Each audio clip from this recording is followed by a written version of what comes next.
Joining us in the studio is Brent West. I misspoke earlier and called you your brother's name, Ben, but Brent West from the High Peaks Alliance. How are you this morning? Great. Thanks for having us Well, on. thanks for being here. And let's start off by talking from people that might not know about the High Peaks Alliance. Tell us what the mission is. Sure. The High Peaks Alliance is an organization to ensure and enhance recreational opportunities across this region we call the Maine High Peaks, and that is the area of Maine that has the 10 of the 14 tallest peaks in Maine. So we have the headwaters of the Androscoggin River, the Kennebec River. It all flows from these mountains down off into the Sandy, Carrabassett, Dead River. And it's a wild place, and we have seen land ownership changes, and there's been reductions in access and changing access, and our goal is really just to create a future where this area stays wild and stays accessible, and you can get out there and still adventure and enjoy it. Now, you personally enjoy it because you're a birder, right? I have done birding. I'm a generalist. Do a little bit of everything. And you're local too, and you went to school for wildlife management, you were saying? Yeah, I grew up in New Portland. Worked at the golf course when I was in high school, and went to school for wildlife ecology at University of Maine and also at College Park, Maryland. But I worked for the Fish and Wildlife Service, and I wanted to get back here because we have this awesome natural landscape, and it seems like there's a lot of work to be done. And you're doing the heavy load right now. You got some projects going on. Can we talk about Shiloh Pond? Yeah, Shiloh Pond was a 215-acre parcel that, with our partners Trust for Public Land, we helped purchase for the town, and now the town manages that as a community forest with a committee.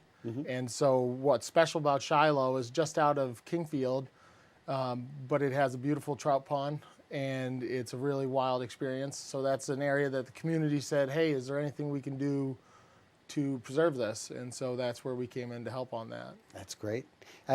Prescott Fields Accessible Trail.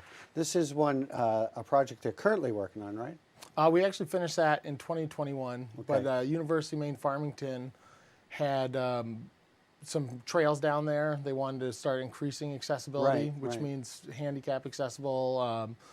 All different types of people can use it. I think Franklin County, 40% of the population is either under the age of 10, elderly, or disabled, and so all those user groups like these more gentler trails. And it snakes along the Sandy River, and it's the first one up to the Forest Service standards for the whole county, so we're proud of that. Now, how about the Parham Stream Birding Trail? I think people would be excited to hear about that. Yeah, following up from last night, we purchased an 80-acre property in Madrid Township. You can go on the Maine Trail Finder. I think you have done a video about it, actually. Yeah.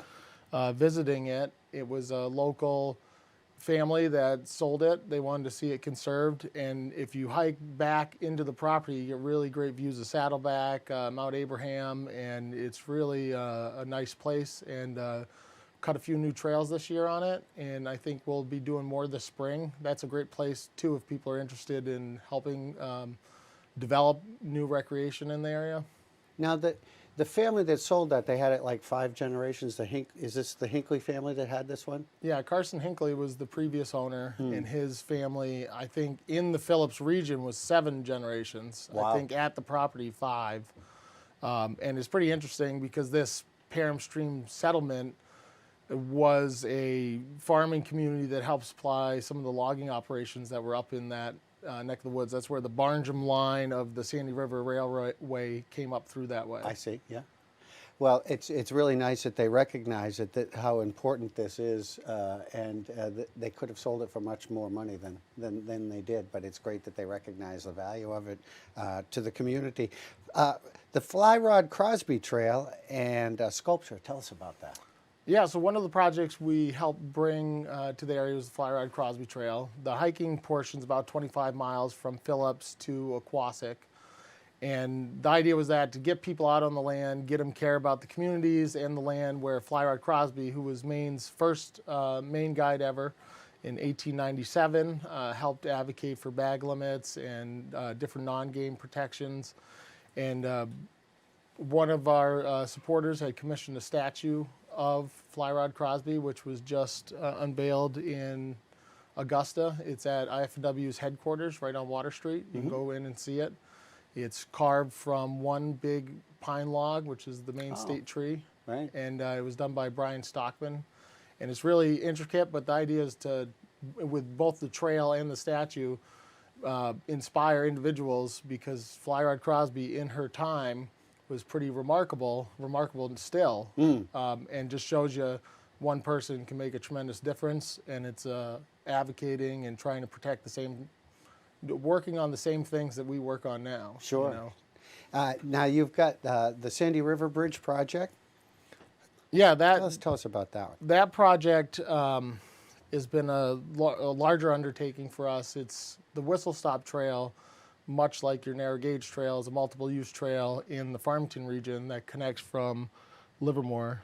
You see a picture on your screen. That is the historical train that used to come into Farmington. That's a mural at Franklin Savings Bank, and they're one of the supporters on this project. And in that same location, there'll be the state's longest pedestrian multi-use bridge, also the longest single span snowmobile bridge. And so that'll connect downtown Farmington to the 14-mile long Whistle Stop Trail. That's been a project that's been off and on from community groups for the last 15, 20 years since it was taken out. It's really left a big gap in bringing people right downtown. And so we were just awarded $2 million from the federal congressional spending apportionment, and we're pretty much done on the fundraising portion. We have to move through engineering, final engineering, permitting, and so hopefully we can get that built in the next year or two. It's been missed, huh?